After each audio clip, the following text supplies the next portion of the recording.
Como siempre, estoy muy agradado de tenerle a usted como audiencia, pero mucho más agradado de tener la presencia de un personaje muy especial, el doctor Luis Hernández, que hoy nos acompaña en este inicio de este nuevo podcast para que podamos tener una amena conversación. Doctor, bienvenido. Muy agradecido por estar acá esta noche. Pues, ¿qué le digo? Me siento bastante bendecido poder estar acá acompañándolos y poder charlar un poquito del mundo tan grande que es la medicina, que si nos pusiéramos a hablar de diversos temas no terminamos, pero acá estoy presente para poder platicar. Muchísimas gracias. De verdad estoy halagado con tu presencia acá.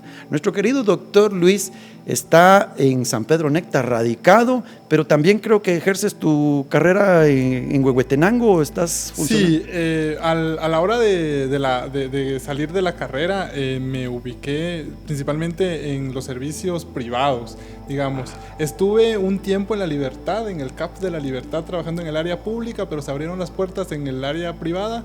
Trabajo de referencia con algunos pacientes en el Hospital Altuve, en el Hospital Privado Altuve, en el centro de Huehuetenango, en zona 5, y también la clínica privada acá en San Pedro Necta, en la primera calle, que ya, gracias a Dios, acá es donde estamos más atendiendo pacientes actualmente. Excelente. Bueno, eso lo del Altuve no lo hemos cobrado, ¿verdad? Vamos a pasar la factura. Es una broma. Qué gusto nos da saber que estás ya influenciando, llegando hasta esos niveles en la ciudad de Huehuetenango, en nuestro querido municipio. Pero, ¿cómo te ha ido? ¿Cómo has estado? ¿Estás bien? ¿Trabajando duro, fuerte, de sol a sol? Bueno, que ustedes los médicos de noche a noche, creo. Sí, gracias a Dios. Ha sido una experiencia bastante gratificante desde el momento de salir de la carrera, del cierre de pensum. Las puertas se han abierto de una manera tan increíble que a veces ya no tenemos tiempo. Horas nos faltan del día para poder seguir trabajando. Me ha ido bastante bien en mi vida profesional, en mi vida familiar. Y en cuestión al trabajo, otra cosa que se me olvidaba es que también en el tiempo donde estuvo activo USAID, también trabajé para USAID dando conferencias, trabajé en la ciudad capital. Se cerraron esas puertas, pero se abrieron otras puertas a la hora de la práctica clínica y actualmente andamos a tope. Qué alegre, y de verdad agradezco de gran manera que hayas hecho este espacio para compartir un momento con nosotros, pero también compartir con toda esa audiencia que seguramente estará a la expectativa de toda la información que tenemos. Siempre he pensado que querer platicar con un profesional y principalmente con alguien de la ciencia médica es tan amplio que va a ser difícil poder exprimir todos esos años de conocimiento, de experiencia, para poderlo extraer en alguna materia que necesitemos. Pero seguro estoy que hay tanto que hablar, y de tanto que hablar me imagino que tu vida se desarrolla con todas estas actividades. ¿Pero te diriges o te encauzas más a algún área de la medicina, mi querido Luis? Sí, desde los inicios de la formación, en el segundo año precisamente, hay un curso que se llama fisiología. A la hora de empaparse de estos temas de fisiología, que básicamente es la columna vertebral de la medicina, me doy cuenta que hay algo en la hemodinamia, o sea, el fluido de la sangre, el corazón, los riñones, que me apasiona, y desde segundo año prácticamente vengo con la idea de ser nefrólogo. Me gustaría algún día ser nefrólogo, pero para llegar a ser nefrólogo el primer paso es ser médico y cirujano general, que actualmente lo soy, pensando a dar el paso, el salto a medicina interna y luego a la especialidad de nefrología para poder ver problemas renales, que actualmente es una pandemia silenciosa, pero ya la tenemos bien provista para poder abrir los servicios acá en todo el occidente de la gracia, de Huehuetenango, y ese es el plan. Y el tiempo para poder concretar ese anhelo de tu corazón. La Escritura dice que es uno de mis pasajes favoritos, imagínate, que dice que la palabra de Dios es más cortante que toda espada de doble filo, y que penetra hasta partir el alma y el espíritu, y penetra, dice, hasta los huesos y los tuétanos. Y la Biblia misma muestra, y tú lo conoces porque la fisiología te lo enseña, que de los tuétanos, de lo interior del hueso, nace la sangre. Y ahí está la vida. Sí. Qué carrera la que Dios te ha regalado, porque yo pienso y admiro y respeto mucho la carrera que siempre tiene esa proyección humana al servicio, el deseo de mejorar la calidad de las personas. Creo que si podemos entrar en materia para que podamos avanzar y poder de alguna forma trasladar ese mensaje, esa información a la audiencia que nos pueda apoyar, ayudar y en algunos casos hasta aliviar en algún momento de que hay una oportunidad y una salida. Pero me imagino que dentro de todo el campo hay algunos puntos. Tú decías algo de esas epidemias silenciosas, ¿verdad?, que están afectando tremendamente de manera masiva. Hay áreas que se vuelven no solo un momento crítico, sino que son crónicas, ¿verdad?, que ya avanzan al tiempo. Y hoy por hoy yo creo que la gran mayoría de la sociedad está en el padecimiento de la hipertensión y la diabetes. Son enfermedades que es bien importante poder darnos cuenta que son enfermedades que no producen dolor. Y eso es el impacto, porque uno cuando tiene dolor acude al médico. Claro. Uno quiere, el 90% de las consultas es porque tienen dolor. Y el otro porcentaje es porque miran sangre. Pero básicamente el dolor es la causa de que un paciente acuda a nosotros para poder brindarle atención. Pero la hipertensión arterial y la diabetes mellitus son enfermedades que no producen dolor. Entonces, ¿cómo poder explicarle a un paciente que se siente bien que esté enfermo y que necesita atención médica? Entonces, ese ha sido el reto desde hace algunos años, poder explicar y en actividades como estas, poder explicarle a la población que aunque ellos se sientan bien, se requieren una necesidad de buscar una ayuda médica. Exacto, hay necesidades, hay pequeños detalles que nos van demostrando que hay enfermedad, pero no hay dolor. Entonces es bien complicado poder entrar en esos temas y poderle explicar al paciente que hay un problema grande y severo, que va avanzando, que no se va deteniendo, y explicarle que no va a presentar dolor. Mira, Luisito, o doctor Luis, de verdad, y si hacemos un parteaguas, lógicamente no podemos hablar del todo en cuanto a los dos padecimientos que puse sobre la mesa, pero sí por lo menos términos generales, cómo poder identificar a una persona que ya padece de hipertensión y luego pues podemos hablar de diabetes, ¿verdad? Pero si no hacemos este parteaguas, querer hablar generalmente de las dos, nos vamos a ir no muy enfocados. Excelente.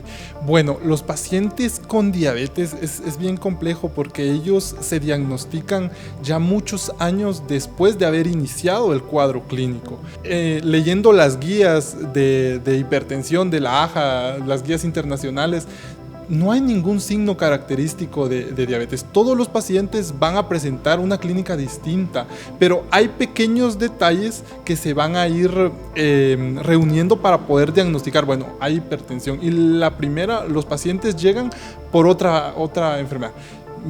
Fiebre tifoidea, estoy bastante malo, le tomo la presión está muy alta. Cuadros diarreicos, la presión está muy alta.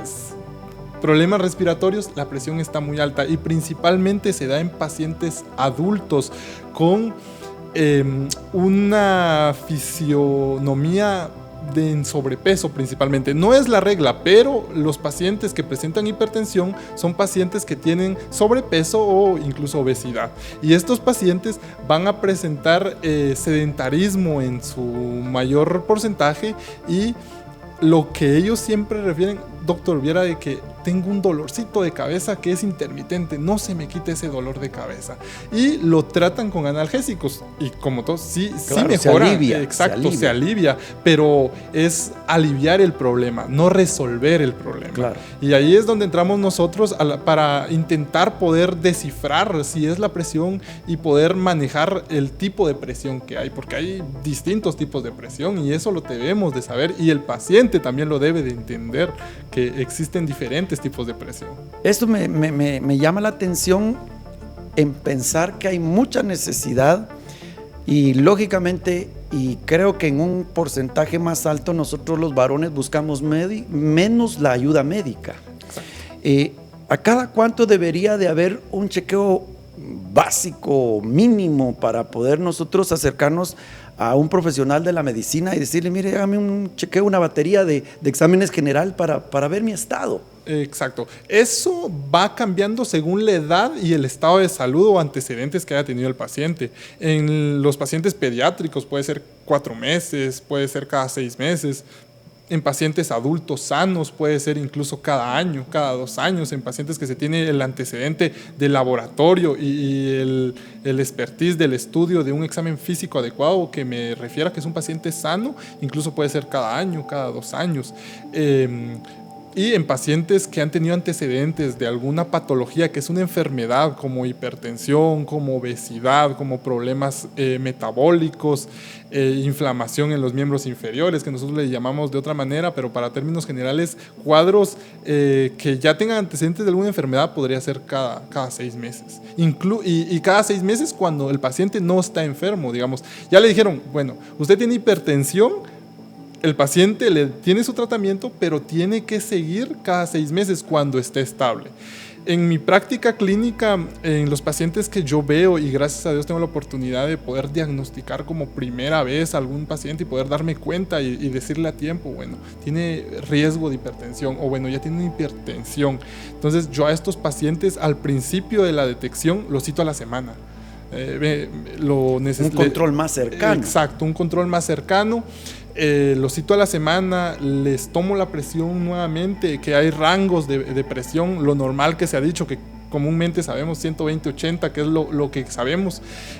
Arriba de eso, no voy a empezar a medicar si un paciente me llega con 140-80, porque a veces hay un síndrome de bata blanca, claro, o de hipertensión por bata blanca. Asustados. Exacto, el paciente se asusta a la hora de vernos y se le sube la presión, entonces no es un paciente candidato para tener algún tipo de terapéutica, pero pacientes que ya les hemos dado manejo constante y en estos manejos siguen reportando picos de presión como 140, 150 en la presión sistólica. Estos pacientes ya se crean candidatos para poderlos empezar a medicar, pero con un control estricto y un control adecuado de médico-paciente. No es a la primera, bueno, usted ya es hipertenso y le voy a dar... Es un monitoreo un poquito más cercano también. Exacto, es un monitoreo cercano para poder ya hacer un diagnóstico, y además hay distintos medicamentos para la presión que funcionan de forma distinta. No es lo mismo un paciente de 50 años con hipertensión a un paciente de 80 años con hipertensión. Sí. Entonces, ahí es donde entramos como médicos para poder descifrar cuáles son las causas de estos problemas que prácticamente son en la mayoría de casos metabólicos o adquiridos por nuestras prácticas. Es prevenible, entonces. Exacto, son enfermedades prevenibles. Porque de alguna forma un acercamiento con un profesional de la medicina nos da la luz como para poder decir cómo estoy en primer lugar, pero luego para poder prevenir y no llegar hasta a lo crónico, como estamos hablando. Una hipertensión. La Organización Mundial de la Salud tal vez ya ahora cambió por los estándares tan altos de la presión arterial alta, que ya no es de 120-80, sino que como que 90 a 130. Sin embargo, nuestro medio creo que todavía puede decirse 120-80. Sí, en la AJA, que es la organización que nos crea las guías, menciona que la población latinoamericana, enfocándose principalmente en México, pero estamos tan cercanos a México que básicamente... Vamos a sufrir lo mismo. Exacto, la población sufre las mismas patologías y cada vez ha sido más estricta. Antes se le dejaba toda la responsabilidad al médico. Nosotros éramos los responsables de manejar la hipertensión arterial, pero con los años y con las actualizaciones, principalmente la actualización del 2024 y del 2023, ha reportado que la hipertensión ya no es un problema que el médico tenga que resolver, sino que es un problema mutuo del paciente y mío. O sea, yo me encargo de medicarlo, de explicarle cuáles son los riesgos y cómo debe de él afrontar la enfermedad, y él se encarga de cambiar hábitos, que principalmente... es la raíz de esto. Exacto, es la raíz. Siempre se ha dicho, es un dicho frecuente, que somos lo que comemos. Correcto. Exacto. Entonces, que tu alimento sea tu medicina, dice, ¿verdad? Exacto. La alimentación alimentación, la actividad física, la educación a la hora de consultar. Tengo un problema, consulto. No por no consultar, el problema se va a acabar. El problema va a estar ahí. Lo único que no vamos a saber. Y el tratamiento, al final de cuentas. Yo considero que en los últimos años el tratamiento ha perdido el impacto que tenía antes, porque antes se comían la hamburguesa y decían, bueno, me estoy tomando la pastilla. Pero eso ha perdido efecto. Sabemos que la hipertensión se puede tratar, pero los hábitos son mucho más importantes que el tratamiento. Entonces, excelente. Está en cada paciente. Definitivamente, entonces, hablamos de que si un tratamiento es porque ya se consideró a la persona hipertensa. Exacto. Pero antes de esto, o sea, anterior al diagnóstico declarado de que es hipertenso, pueden haber signos que tiende a ser hipertensa la persona, a manera de poder prevenir que no llegue hasta ese punto de una hipertensión crónica. Sí. Nosotros, a la hora de poder atender a un paciente o cuando tenemos la oportunidad de examinarlo físicamente, manejamos unas escalas, como la escala del índice de masa corporal, donde determinamos, el índice de masa corporal menor a 25 nos da un riesgo bajo de la presión arterial. Sin embargo, pacientes que de 35 años con un índice de masa en 30, ya le puedo decir, es candidato para probabilidades altas. Es probabilidades altas. Pacientes que tienen un papá, tienen un hermano con hipertensión, tienen probabilidades altas, y como se comparten los mismos hábitos entre la familia, es algo importante poder romper esa cadena y poder decir, mire, la actividad física es importante. Eso, perdón por la interrupción, pero eso me llama la atención, que muchas veces las personas nos podemos tomar de que es por herencia, pero más que la herencia genética, ¿verdad? Por consanguinidad, exacto, como podemos decir, es la herencia habitual de la manera en que comemos o tenemos nuestras actividades. Sí, la verdad que nosotros como médicos a veces tenemos el deber tanto profesional como moral de poderle enseñar algún tipo de consultas. A veces los pacientes incluso no necesitan tratamiento, no necesitan pastillas, porque lo que llegan ellos buscando es una pastilla para mágica casi. Exacto, mágica para resolver todos los problemas. Entonces nosotros, más que saber la fisiopatología, debemos de entender el entorno en donde vive el paciente. Son una familia de carniceros y comen carne diario, entonces poder decirle que aunque lo tengan a la mano no es lo correcto, debemos de tener una dieta balanceada para poder controlarlo. Entonces esa es la tarea de nosotros, poder decir de que esos hábitos, porque de tanto que lo hacemos para nosotros es normal, cosas que la verdad no, pero si no lo compartimos nadie nos lo va a decir. Toda la familia lo hace y en la familia es normal. Exacto, pero normal. No es saludable. No es saludable. Las dietas con consomé, la cantidad de sodio consumido. En los últimos años ha aumentado la cantidad de sodio y disminuido la cantidad de potasio. Eso a nivel endovascular de las venas y de las arterias, y principalmente cardiovascular también del corazón, tienen un impacto irreversible. Hay una edad metabólica vascular y hay una edad física. Yo puedo tener 30 años, pero metabólicamente mi edad cardiometabólica está dañada por los hábitos tóxicos que he tenido, de los consumos de gaseosas, de bebidas energizantes, de comida rápida, y como lo decían los profesionales actualmente en las últimas charlas que hemos compartido, la occidentalización de Guatemala ha sido muy grande. A veces decimos que Guatemala es un país pobre, pero nos han ido a implementar la comida rápida. Antes esto no se daba, y esto es un problema serio que si no lo resolvemos, la desnutrición va a dejar de ser un problema y se va a convertir en obesidad. Y la obesidad trae hipertensión, trae diabetes, trae muchas enfermedades con ella. Entonces, nuestros muy malos hábitos, ¿verdad? Y los adquirimos por copias, ¿verdad? Porque al final tal vez estábamos viviendo una vida un poco más saludable, pero esto que dices tú, la influencia de otros medios invasivos que nos han hecho ceder a nuestra forma de vida y adquirir otros hábitos, malos hábitos, ¿verdad? Exacto. El sedentarismo, ¿qué podemos hablar de eso? Porque digamos los hábitos alimenticios pues son una cuestión importante, pero ¿y el sedentarismo, el ejercicio, sedentarismo, la actividad? estamos diseñados como seres humanos para una actividad diaria. Antes los hombres salían a cazar, las mujeres preparaban el hogar y eran tareas extenuantes. Esto se ha acabado y a la hora de que ya no lo hacemos vienen las consecuencias. La actividad física, el ejercicio, las caminatas, el gimnasio, a nosotros como hombres nos traen respuestas muy favorecedoras. El aumento de la hormona de testosterona por la actividad física, la dopamina real por nos por conviene de sobremanera, física. ¿Verdad? Sí, es algo que nos llena como varones e incluso claro, las endorfinas en mujeres, pero es algo que se ha dejado a un lado y le hemos prestado atención a las redes sociales, al sedentarismo, a la dopamina falsa, que era lo que hablábamos al principio del podcast.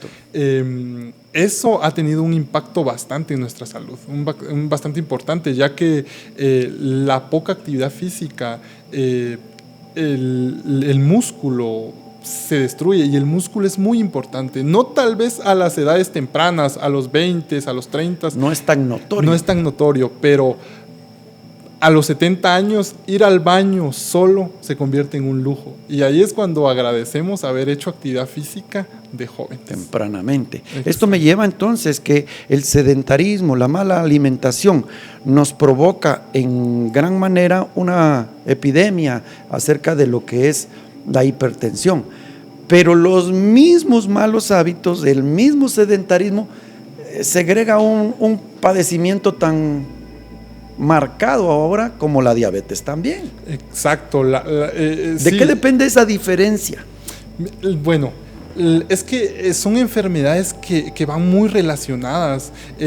Son enfermedades que se les han autonombrado enfermedades compradas o enfermedades de la realeza. ¿Por qué? Porque antes, en los años pasados, en las épocas pasadas, la hipertensión o la diabetes eran enfermedades que solo se presentaban en la realeza, en familias que tenían la capacidad de poder alimentarse de forma buena. Aparentemente. Exacto. ¿Verdad? Los trabajadores, los que trabajaban en el campo, no tenían la posibilidad de enfermarse de estas enfermedades. ¿Por qué? Bueno, vamos a entrar directamente a lo de la diabetes. Bueno, la diabetes es una enfermedad donde se acumula azúcar en la sangre. Y esta sangre es el combustible, es la gasolina que nos da energía para hacer las actividades diarias. Sin embargo, esta gasolina no puede ingresar a la célula porque la célula está bloqueada. Las células están en el músculo, es algo bien importante, ahorita vamos a llegar al análisis. Bueno, el músculo tiene estas células para que el azúcar pueda entrar. La insulina del organismo se produce en el páncreas y esta está de forma pulsátil, segregándose de manera simple. Comemos hamburguesas, comemos gaseosas, tomamos adrenalinas, tomamos alimentos procesados que son muy famosos actualmente. Esto carga nuestra sangre de azúcar, de glucosa. A la hora de poder entrar, el páncreas se tiene que esforzar de mayor manera para poder abrir la puerta para que entre al músculo. Bueno, el páncreas llega a un momento donde se bloquea. Ya no tiene la insulina, ya no tiene esa llave o la capacidad de poder tener la demanda, de poder abrir la llave para que entre el azúcar al músculo o a la célula. Bueno, no hacemos actividad física, no hay músculo, no hay células. ¿A dónde va a entrar el azúcar? Ese es el problema real con lo que veníamos hablando, de que no hay músculo y la insulina se está acabando. Lo único que hay es azúcar en el cuerpo. Entonces, ¿cómo podemos manejar eso? Disminuir la cantidad de azúcar que ingerimos, de carbohidratos, que son la comida procesada, la comida rápida. Disminuimos la cantidad de azúcar, aumentamos actividad física, actividad muscular, aumenta la capacidad del músculo, se hipertrofia, crece el músculo, crecen las células se abren, absorben el azúcar y el problema es muy sencillo poderlo decir, claro, pero en la práctica clínica es muy difícil. Las personas tienen el concepto de que el azúcar solo viene en presentación dulce. Pero también hay otro tipo de presentación en el sentido de que se convierte en azúcares o en una necesidad de que la insulina procese aún las grasas. Exacto. Es que a veces confundimos el término azúcar con algo dulce. Todo lo dulce, doctor, yo no tomo nada dulce, dicen los pacientes, me cuido mucho. Bueno, pero cuando voy pero el caldo de res bien cargado no se lo quitan. Eso, exacto, el tamalito no se lo quita nadie. Bueno, los carbohidratos. Exactamente. Los carbohidratos están en los alimentos procesados, digamos, en las hamburguesas, en el tamalito, en el jocón, en la carne de cerdo, en las grasas, en la manteca, en los chicharrones que son tan sabrosos. Ahí están los carbohidratos. Entonces, poderle explicar al paciente que el azúcar, que ellos dicen, doctor, es que viera que tengo azúcar. Tiene diabetes, y esa diabetes se da por la carga de glucosa, y la glucosa viene de los carbohidratos. Exactamente. Entonces, el término azúcar a veces lo tenemos que ir dejando por un lado y convertir que los carbohidratos se convierten en glucosa, y la glucosa es la que nos daña cuando ya está en el torrente sanguíneo. Entonces, las comidas saladas también pueden aumentar los niveles de glucosa o los niveles de azúcar en el cuerpo. Entonces, ese mito para la población que nos está viendo de decir, doctor, vea que yo no me tomo nada dulce, a mi cafecito no, pero a veces mi hamburguesa o a veces mi tamalito. Ahí está consumiendo carbohidratos. Entonces, ese es un problema que pudiendo educar a la población lo podemos resolver, pero como le digo, a veces es muy fácil poderlo decir, pero ya llevarlo a la práctica es un poquito complejo.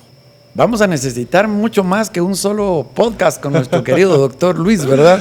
Está muy interesante y yo creo que todos los que puedan estar escuchando este podcast van a tener la oportunidad de dejar comentarios, preguntas, porque yo voy a buscar la manera de que él no se nos vaya, para que poderlo tener en un programa más y poder seguir conversando, porque hay tantas cosas de qué hablar y veo que la necesidad está en todos. Todos tenemos la necesidad de poder, de alguna forma, no solo informarnos, porque he dicho yo esto, las personas buscan al médico, reciben la receta y se sienten mejor, pero no es solo eso. Hay que comprar el medicamento para que funcione, consumirlo, tomarlo. Y también el manejo y los cambios o ajustes en los hábitos que ya tenemos, ¿verdad? Y veo que hablamos mucho acerca de carbohidratos, de azúcares, de grasas, pero hay otras cosas invasivas, la comida chatarra, las comidas preparadas, ¿verdad? Todo lo queremos instantáneo y todo esto, comidas rápidas. Y esta es la comida de una gran mayoría de infantes, de niños, de jóvenes, que por la edad, pues sus cuerpos están en perfectos funcionamientos y dicen que esto no me va a hacer daño. Y hay más allá que directamente la alimentación, ajustes de hábitos que ahora los niños no tienen la actividad que teníamos nosotros cuando niños, ¿verdad? Que íbamos en mi tiempo y en mi época y en el lugar donde yo crecí éramos ir a manzanear, ¿verdad? Ir a robar manzanas. Ya le pedí perdón al Señor. Pero íbamos a cortar cerezas, manzanas, guindas, a meternos a los terrenos de los vecinos, ajenos y hacer digamos, un poco de actividad física. Hoy por hoy estamos invadidos de dispositivos tecnológicos que en realidad, digo yo, han invadido. Ahora todo lo queremos rápido. Todo es rápido. La comida es rápida, la información es rápida, la interacción entre personas es rápida. Entonces, eso nos ha hecho a que nos esforcemos cada vez menos en las tareas diarias. Y los niños, no lo podemos negar. O sea, un niño actualmente, ellos ya nacieron en el siglo de la tecnología. Ellos van a tener tecnología toda la vida. El problema de nosotros como adultos es de que nosotros no sabemos cómo corregir. O sea, porque nosotros también a veces estamos inmersos en estas actividades de tener el celular. O sea, no le puedo decir a un niño, ya no use el teléfono, porque yo lo uso diario. O sea, ya no vea la televisión cuando yo me despierto y veo la televisión. Pero el impacto principal que tienen todas las aplicaciones, los dispositivos móviles en la cognición de un niño es de que como lo decíamos, estamos diseñados para hacer, para salir, cazar, conseguir, hacer actividades difíciles. Esa es una dopamina real. Cuando vamos a hacer actividades físicas, cuando salimos a correr, tenemos un plan, una meta, duele hacer actividad física. Y al regresar nos sentimos satisfechos con el esfuerzo que hemos dado en el gimnasio, salir a correr o hacer alguna tarea, estudiar. Es una tarea, me pongo a estudiar, leo 2 horas, comprendo el capítulo, me siento orgulloso, se libera una dopamina en mi cerebro. Bueno, actualmente los niños a la hora del diseño de las plataformas, de estar pasando las luces que impactan la visión de los niños, están diseñadas para crear una adicción, para crear dopamina falsa. Son picos de dopamina. Wow. Cuando esta dopamina ya sabemos que se consigue de forma rápida, ¿quién va a querer esforzarse por hacer alguna tarea? Nadie. O sea, yo tengo el mismo estímulo de una carrera, lo tengo a través de una plataforma del celular. La satisfacción de poder tener un triunfo académico. Me esforcé tanto por sacar mi curso de inglés. Eso es una dopamina real, tarda, es saludable para el organismo. Pero, como le digo, actualmente la juventud y la población pediátrica está tan inmersa en los dispositivos móviles y estos están diseñados para captar la comprensión de ellos que se pierde esa dopamina. Y a la hora de volver a explicarle al cerebro que tiene que hacer actividades, tiene que hacer, tiene que conseguir, es bien complicado porque ellos ya están acostumbrados a una dopamina falsa y son picos y son tan altos los picos que la poca dopamina que conlleva ir a prepararse un sándwich, cortar el jamón y hacerlo por mí mismo, ya no les trae, prefieren comida rápida porque eso trae más dopamina, es más rápido, yo no hago nada, eso viene a mí, pero todo eso acumulado en años tiene consecuencias y tiene consecuencias en el desarrollo cognitivo de los jóvenes y de los niños. Se han hecho estudios y se ha determinado que en la población adolescente nacida entre el 2008-2009, el desarrollo cognitivo, el desarrollo social ya no es tan capaz como las generaciones de los 80s, de los 90s, que teníamos la capacidad de resolver, de hacer amigos en milisegundos. Ellos ya no. Eso ya se rompió. Ellos pueden estar juntos, pero con las aplicaciones en su mundo, con los teléfonos. Entonces, eso es un impacto. Y eso es algo nuevo. Incluso el primer estudio de adicciones hacia las redes sociales se creó en el 2011, hace algunos años. O sea, no hace mucho tiempo. Cuando los problemas... Es un gravísimo problema. Exacto. La adicción, porque al final, como tú dices, y perdón por la interrupción, si no está desarrollada la capacidad cognitiva, nos va a dar un problema grave en poco tiempo. Es una bomba de tiempo. Exacto. Al final que nuestra generación, en mi caso de nietos, ¿verdad? Que están directamente inmersos en las redes sociales o en la tecnología, si no aprovechan que tienen cuerpo físico para hacer algo, verdaderamente pueden tener resultados dramáticos, pienso, ¿verdad? ¿Qué efectos puede tener, qué consecuencias puede tener el excesivo uso de las redes sociales o en el desarrollo de la corteza prefrontal y de la resolución de los conflictos? Yo siempre he dicho, no es malo estar aburrido un rato. Sí, no es malo. O sea, de hecho, debemos de estar, digamos, en un momento de homeostasis, tranquilos, sin picos de dopamina. Lo que puede pasar y está pasando es de que la capacidad de razonamiento y de comprensión de las personas disminuye en un mundo tan cambiante, porque la medicina de ayer ya no es la medicina de hoy. Entonces nosotros tenemos que leer. Las nuevas generaciones se les complica más. No es que no pueden estudiar carreras muy técnicas como las ingenierías, medicina, que son carreras o profesiones que tienen un tecnicismo muy alto. Sin embargo, las generaciones nuevas, los estudios refieren que por el poco desarrollo o la poca voluntad para poder realizar una acción, se les va a complicar aún más. Y como decía usted, pastor, es una bomba de tiempo para que esto explote y se empiecen a acabar los maestros, se empiecen a acabar los arquitectos, se empiecen a acabar porque los agricultores. Porque estamos globalizando tanto a nuestros jóvenes y a nuestros niños que la mayor meta es las redes sociales, ser influencer. Y no está mal, está bien. Pero todo enfocado o con aprender a poder controlar. Verdaderamente estoy impactado con toda la información. Lo bueno es que esto va a quedar grabado, ¿verdad? Para poderlo releer y poder estar atento a toda esta información.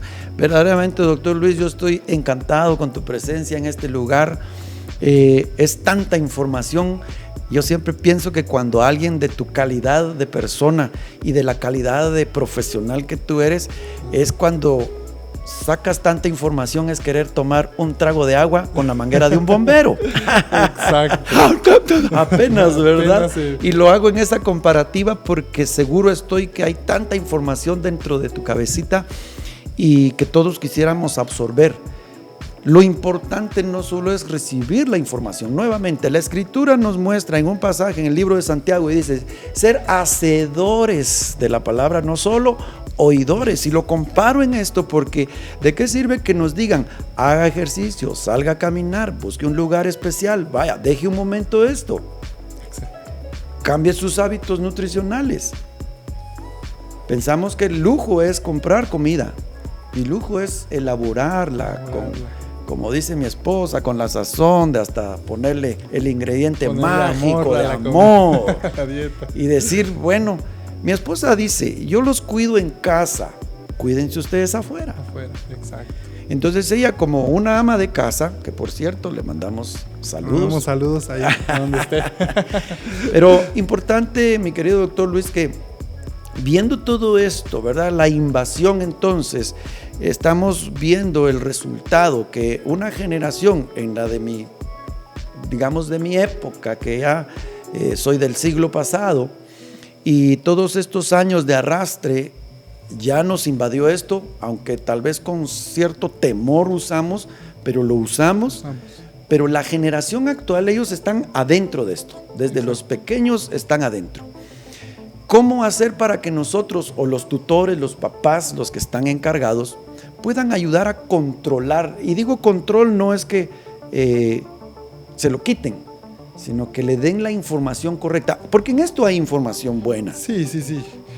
Bueno, como adultos o como padres de familia, nosotros tendríamos que estar empapados en estos temas. A veces decimos, no, es que eso es de los patojos.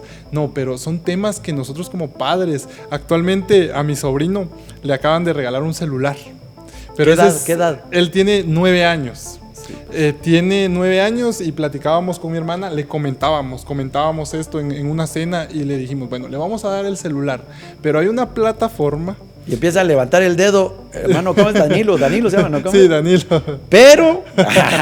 sí.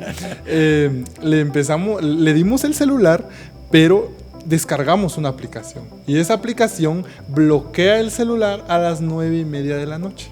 Ya hay un control. Ya hay un control. Ya al niño lo pueden llamar, le pueden hacer cualquier cosa y ese teléfono no va a recibir llamadas. Ese teléfono está bloqueado, está apagado. A las 10 de la mañana o a mediodía, cuando él ya sale de sus labores académicas, ese teléfono se vuelve a activar. Nuevamente. Se activa 2 horas, durante el almuerzo se vuelve a bloquear y se vuelve a activar. O sea, a discreción de los padres. No, sí, a discreción. Los padres controlan esos horarios, ya se quedaron establecidos. Él crea un horario, aunque no le hayamos dicho, mire, él ya sabe sus horarios de uso de teléfono. Entonces, esta es una herramienta que a veces como adultos no conocemos, pero existen herramientas. Claro. Entonces, él ya sabe que el teléfono no se va a usar en la mañana porque en la mañana tiene que estudiar. Lo usa un lapso de media hora, tiene que ir a almorzar y ya después se activa para sus tareas académicas y para distraerse. Un momento. Pero, digamos, él por ningún momento se va a desvelar por el uso de un dispositivo móvil. ¿Por qué? Ya Porque hay una herramienta. el teléfono se bloquea. Entonces, esas cosas son cosas que nosotros no sabíamos. Pero cuando nos dimos cuenta que era un problema, le teníamos que apagar el internet para que se fuera a dormir porque no se dormía. Entonces lloraba el papá. Exacto. No, nos dimos cuenta que eso era un problema y lo digo porque lo hicimos como familia. O sea, me di cuenta de forma directa que es un problema. Entonces, a los padres que nos están viendo, hay maneras de poder controlar, no solo quitándoles el teléfono. O sea, también la responsabilidad, la actividad física en los niños es muy importante. Me he dado cuenta de forma directa de que inculcar a los niños desde muy pequeños a hacer un deporte en específico, el básquetbol, la bicicleta, les crea disciplina. Entonces los niños dejan a un lado lo fácil porque saben que hacer actividad física les trae un estímulo importante, es poderoso. Entonces la actividad física en los niños, yo a mis pacientes cuando me llegan a consulta, les digo actividad física, que me salga a correr el niño, que me salga a correr. Doctor, es que se va a mojar. Si el niño está bien, que se moje. Esos son defensas para el cuerpo. O sea, no estoy en contra de eso. Estoy en contra de una mala alimentación, estoy en contra de mucho tiempo en una pantalla. En eso estoy en contra. Que el niño salga a jugar, que se relacione con otros niños, que descubra, que tenga esa noción de descubrir de qué pasa si hago esto.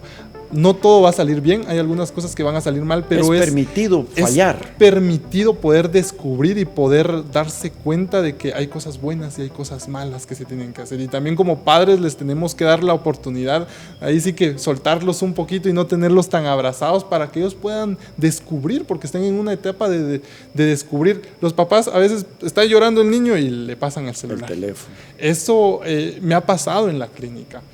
Los niños a veces están llorando y les dan una galletilla, una bomba de azúcar y se lo dan enfrente de mí cuando yo les estoy dando la charla de la práctica, ¿verdad? Entonces ahí es cuando entra nuestra noción, nuestra madurez de poderles explicar qué cositas tan sencillas las podemos cambiar. Excelente. Cuánto agradezco la presencia del doctor Luis Hernández acá con nosotros en este canal. Yo me imagino que este tema está tan apasionante que como usted y yo estamos aquí escuchando con toda atención de lo que ha estado exponiéndonos nuestro querido doctor. Yo creo que hablar ya y tocar temas acerca y puntuales en cuanto a la juventud y la niñez tendría que ser otro tiempo que vamos a tener que reunirnos y aquí delante de ustedes lo voy a comprometer.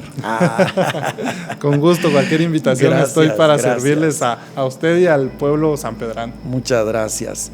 Estamos complacidos y por favor, como siempre, le he invitado a usted. Déjenos sus comentarios, suscríbase al canal, aportes y sugerencias siempre son bienvenidas. Hemos tenido algunas sugerencias muy interesantes ahí que vamos a tomarlas muy en cuenta.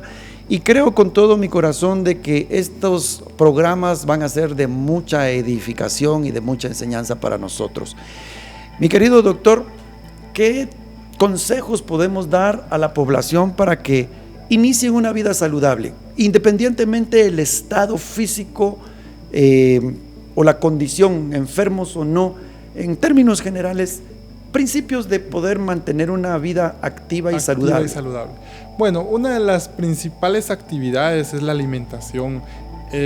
Ser más conscientes en lo que estamos comiendo, dejar a un lado todo lo procesado y disfrutar las frutas, disfrutar las verduras, saber que con esos alimentos se pueden preparar platillos deliciosos, es algo importante eso.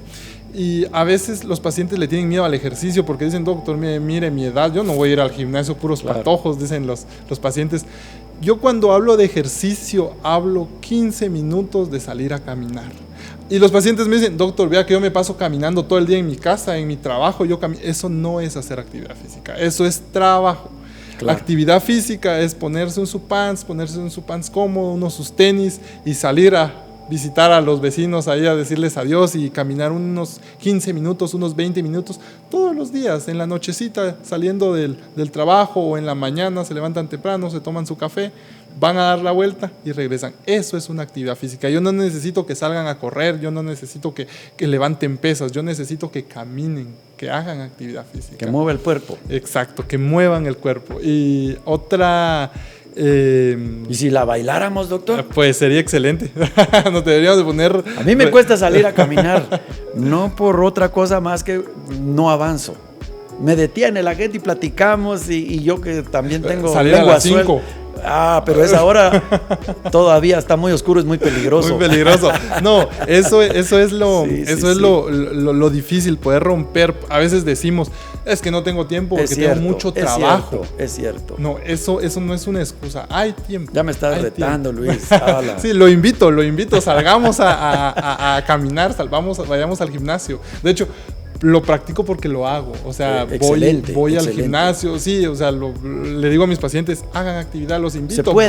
Vamos. Yo paso el día entero, dices tú, en actividades, pero tengo un tiempo para esto también. Sí, y lo bonito del cuerpo es que cuando uno ya va a, digamos, yo estoy en la clínica, salgo cansado, me voy a bañar, voy al gimnasio, regreso.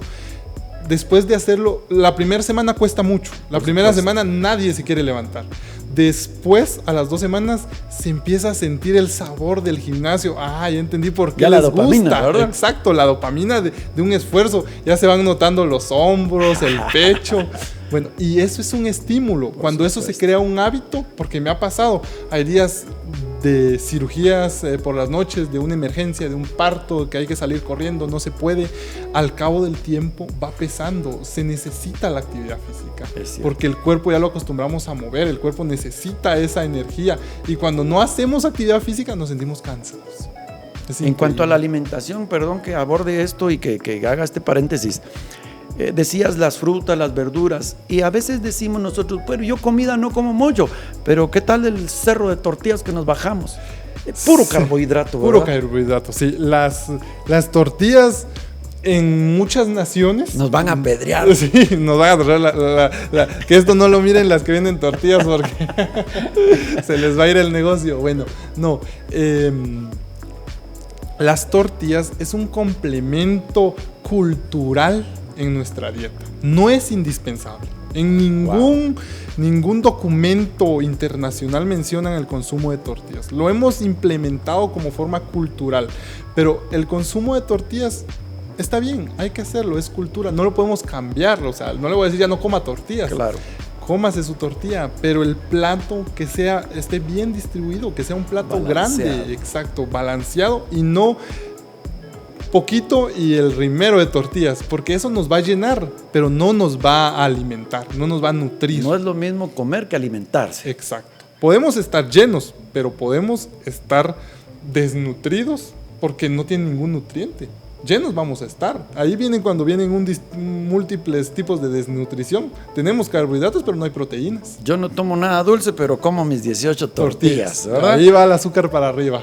Gracias a usted por estar todavía en sintonía de su canal y de participar con los comentarios, las sugerencias y todo aquello que usted quiera exponer. Estamos siempre abiertos a eso. Y el agradecimiento profundo con nuestro querido doctor Luis Hernández, que ha estado acá con nosotros, y para nosotros es un placer, un honor poder compartir este momento de charla con él. Hay tanto de qué hablar, Luis, de verdad.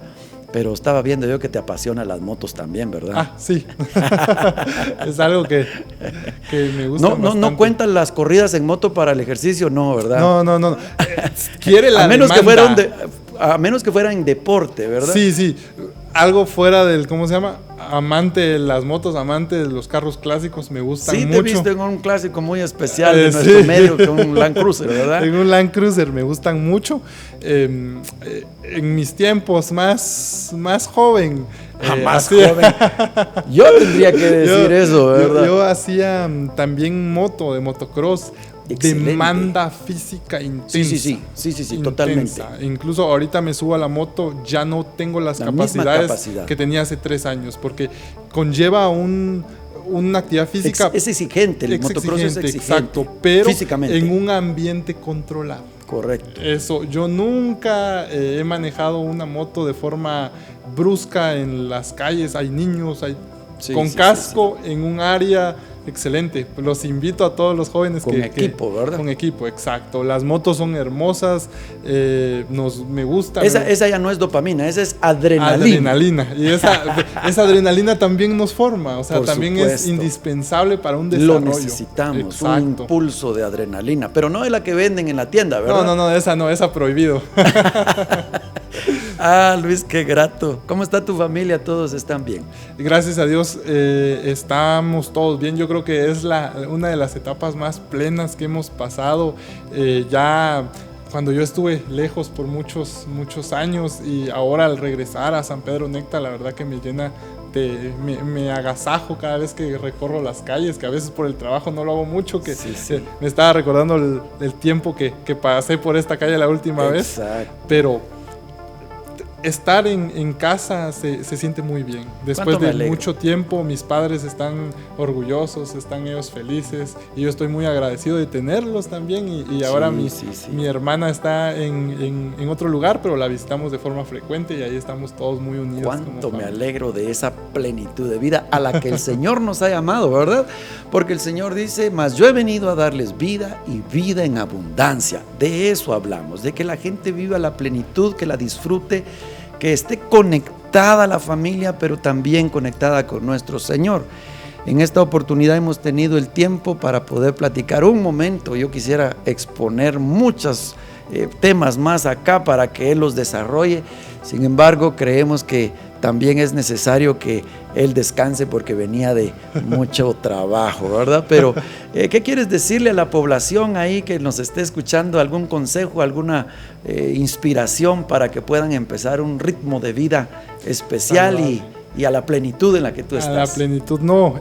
Yo me gusta ver a la juventud sanpedrana, poderle decir de que haciendo las cosas con una actitud positiva, haciendo las cosas bien, se puede llegar muy lejos. Yo estoy contento de poder compartir con coludos acá llenos que estamos superándonos, y cada vez ponemos a San Pedro más en lo alto. A veces no nos exponemos tanto por lo mismo de que estamos muy ocupados trabajando, pero sí se puede. A la población sanpedrana, a esos jóvenes que a veces lo miran a uno, y en secreto uno a veces los intenta inspirar con algunas acciones, que sí se puede. Las cosas a veces, el ambiente es difícil, las oportunidades económicas son un reto muy grande para los jóvenes. Hace poco tenía el placer de poder platicar con un joven que empezaba la universidad, y él me contaba lo difícil que era, y le digo, me llena de nostalgia, porque yo viví eso. Yo viví la escasez, pero créame que esforzándose se puede llegar muy lejos, y los sueños cada vez van aumentando, y con capacidad, con Dios como el centro del camino, que para mí, yo considero que sin Dios no hubiera llegado en esos días difíciles, en esos días que ya no encontraba uno. Solo Dios es la herramienta. Y esforzándose, trabajando duro por sus sueños, respetando a sus padres, honrándolos como dice la palabra, se puede llegar muy lejos. Si lo sueñan, lo pueden lograr. Eso es lo que les quiero dejar el día de hoy, y para mí es un placer poder haber participado hoy en esta actividad, en este podcast tan agradable. Cuánto nos alegra, de verdad, Luisito. Dios no abandona la obra de sus manos, y todos los que nos encomendamos en sus manos, Él hace cosas extraordinarias. Oímos ya una mínima parte del testimonio de nuestro doctor Luis Hernández, y de lo que comparte acá con nosotros, su conocimiento. Todo esto es un acumulado de historia, de esfuerzo, de dedicación, de desvelos, de sufrimientos, pero hoy con todo su corazón, su buen desempeño y entusiasmo, ha venido a compartir con nosotros este buen momento. Luis, de verdad estamos complacidos y muy agradecidos. Quedas totalmente invitado para una próxima sesión en tu canal. Recibe, aquí tenemos el logo, recibe esta taza como una parte. Es un regalo muy sencillo, pero que guardes en tu corazón de que aquí tenemos el buen deseo de que podamos compartir un buen momento. No tomamos café, como tomamos agua pura, pero no quiso tomar café con nosotros. No, porque eso va a ser detrás de cámaras. El café sanpedrano lo vamos a probar en esta tacita. Lo vamos a estrenar. Mi querido Luisito, Y si nos das tu teléfono para que edición ponga ahí un cintillo con tu número de teléfono, el de emergencias, o no pues sé. Es el 4087-9945. Este número es el que yo contesto en WhatsApp para los pacientes. Les puedo dar instrucciones después de haberlos podido atender. Este es el número que utilizo. Me pueden encontrar en Facebook como Gerardo Hernández y en Instagram, que también Gerardo61 Luis, y ahí me encuentran en mis redes sociales, que ahí estoy para poderlos apoyar. Y la clínica está ubicada en la primera calle, como a unos 100 metros antes del Hotel Díaz. Muy bien, excelente. Pues nuestro querido doctor está ahí, siempre dispuesto, siempre amable, siempre con el deseo de poder apoyar a todo aquel que se acerca con el buen deseo de mejorar su calidad de vida. Les mandamos un abrazo bien cálido y muy grato el compartir con Luis. Estamos seguros de que Dios habrá de hacer cosas maravillosas con todos ustedes que hoy recibieron esta información, pero requiere de nuestro deseo y de la buena voluntad de hacer algo nuevo. Así que les dejamos este mensaje y espere la próxima reunión que tendremos con nuestro doctor Luis Hernández, que radica acá en San Pedro Necta y que está esperando poder servirle. A usted que nos ha estado en sintonía hasta en esta hora, que Dios les bendiga. Hasta la próxima.